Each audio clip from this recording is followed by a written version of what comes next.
இப்ப பாத்தீங்கன்னா, சர்வதேச கடற்பரப்பு அப்படின்னு சொல்றது யாருக்கும் சொந்தமில்லாத ஒரு இடம். ஆனா, அங்க போயிட்டு இருந்த 58 கப்பல்கள்ல 22 கப்பல்கள இஸ்ரேல் ராணுவம் நடுக்கடல்ல தடுத்து நிறுத்தியிருக்காங்க. ஓ! நடுக்கடல்லையேவா? ஆமா. அதுவும் காசாவ நோக்கி உதவிப் பொருட்களோட போயிட்டு இருந்த குளோபல் சுமுத் அப்படிங்கிற ஒரு கப்பல் அணிய தடுத்திருக்காங்க. இன்னைக்கு நம்மளோட இந்த ஆழமான அலசல்ல இந்த சம்பவத்தோட பின்னணிய எந்த சார்பும் இல்லாம பார்க்க போறோம். கண்டிப்பா. அதாவது யாருக்கும் சொந்தமில்லாத கடல்ல, ஒரு நாடு எப்படி அவங்களோட அதிகாரத்த பயன்படுத்த முடியும்? இதுல சட்டம் என்ன சொல்லுது அப்படிங்கிறத நம்ம புரிஞ்சுக்க போறோம். ஏன்னா, இதுல ராணுவ பாதுகாப்புக்கும் மனித உரிமைகளுக்கும் நடுவுல உள்ள அந்த சின்ன கோடு எங்க உடையுது அப்படிங்கறத நம்ம தெரிஞ்சுக்கணும். இத கொஞ்சம் டீப்பா பார்ப்போம். காசா கடற்கரையிலிருந்து பல 100 மைல்களுக்கு தள்ளி கிரீக்கத்தோட பெரோபனீஸ் தீபகற்பம் பக்கத்துல சர்வதேச கடல்ல இது நடந்திருக்கு. ஆமா. இது எப்படின்னா, உங்க வீட்டுக்கு வெளியே இருக்கிற பொது ரோட்ல நடக்கிற ஒரு விஷயத்துக்காக, சம்பந்தமே இல்லாத பக்கத்து வீட்டுக்காரர் உங்கள மறிச்சு விசாரிக்கிற மாதிரி இருக்கு. சரியா சொன்னீங்க. அது எப்படி சட்டப்படி சாத்தியம்னு எனக்கும் ஒரு கேள்வி வருது. இத பத்தி சர்வதேச சட்டம் என்ன சொல்லுது? இப்போ பொதுவா பாத்தீங்கன்னா, சர்வதேச கடல்ல எல்லா நாட்டு கப்பல்களுக்கும் சுதந்திரமா பயணம் செய்ய உரிமை இருக்கு. இத ஃப்ரீடம் ஆஃப் நேவிகேஷன் அப்படின்னு சொல்லுவாங்க. ம். சரி.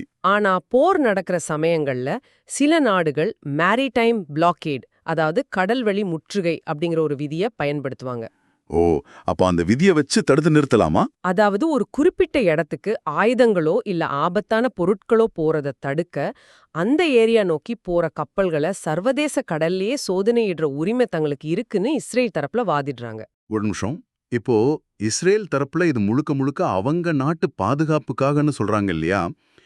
காசாவுக்குள்ள ஆயுதங்கள் கடத்தப்படலான ஒரு சந்தேகம் இருக்கும்போது அவங்க முன்கூட்டியே ஒரு கப்பலை தடுத்து நிறுத்துறதுல என்ன தப்பு இருக்க முடியும்? அதுதான் இங்க இருக்கிற பெரிய சிக்கலே. ஒரு நாட்டோட பாதுகாப்பு பத்தின கவலைகள் நியாயமானதுன்னு சர்வதேச சமூகம் ஏத்துக்கிட்டாலும், அது மனிதாபிமான உதவிகளை தடுக்கிற மாதிரி மாறிடக்கூடாதுன்னு மனித உரிமை அமைப்புகள் சொல்றாங்க. புரியுது. அது மட்டும் இல்லாம இதுல 211 பேரை பிடிச்சு கிரீஸ்க்கு கொண்டு போயிருக்காங்க. ஒரு நாட்டோட எல்லைக்கு வெளியே இப்படி சிவிலியன்களை சிறைப்பிடிக்கிறது சர்வதேச சட்டத்துல எந்த அதிகார வரம்புக்குள்ள வரும் அப்படிங்கறதா இப்போதைக்கு மிகப்பெரிய கேள்வி. சரி, அந்த கப்பலை தடுத்து நிறுத்தினதுல ஒரு பக்கம் இருக்கட்டும். ஆனா அந்த கப்பல்கள்ல பயணம் செஞ்ச அல் ஜசீரா அப்புறம் ஜிடியு ஊடகங்களை சேர்ந்த ஹபத் மிரிபா, மஹ்மூத் யவோஸ், அலெக்ஸ் கோல்ஸ்டன் இப்படி 3 பத்திரிகையாளர்களையும் பிடிச்சிருக்காங்களே.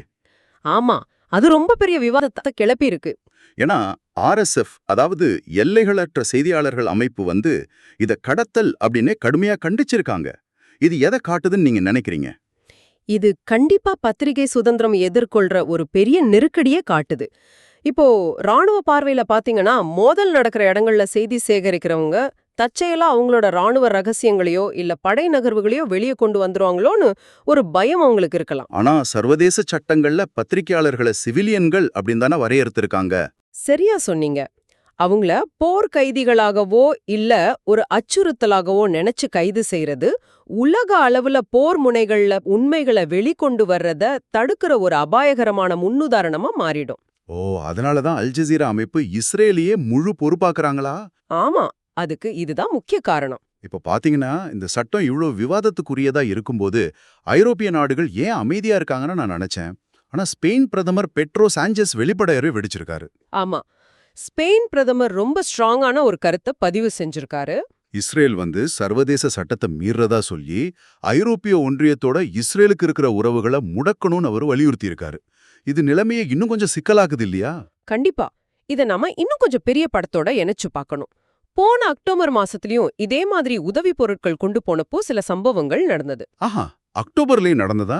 ஆமா, அப்போ தடுத்து வைக்கப்பட்டவங்கள சித்திரவதை செஞ்சதா கிரேட்டா தன்பர்க் மாதிரியான ஆர்வலர்களும் சிபிஜே, அதாவது பத்திரிகையாளர்களை பாதுகாப்பதற்கான குழு அப்படிங்கிற அமைப்பும் ரொம்ப கடுமையான குற்றச்சாட்டுகளை வச்சாங்க. ஆனா இஸ்ரேல் அந்த சித்திரவதை குற்றச்சாட்டுகளை திட்டவட்டமா மறுத்துட்டாங்கன்னு நாம ஆதாரங்கள்ல பார்த்தோமே.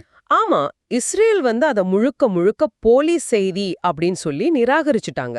தாங்கள் சர்வதேச விதிகளுக்கு உட்பட்டு பாதுகாப்பு காரணங்களுக்காக மட்டும்தான் சோதனைகளை நடத்துறதா அவங்க சொல்றாங்க. அப்போ எந்த பக்கமும் சாயாம ஒரு நடுநிலையான பார்வையாளர்களா நாம 2 விஷயங்களை கவனிக்கணும். ஒன்னு, மனித உரிமை அமைப்புகள் வைக்கிற அத்துமீறல் குற்றச்சாட்டுகள்.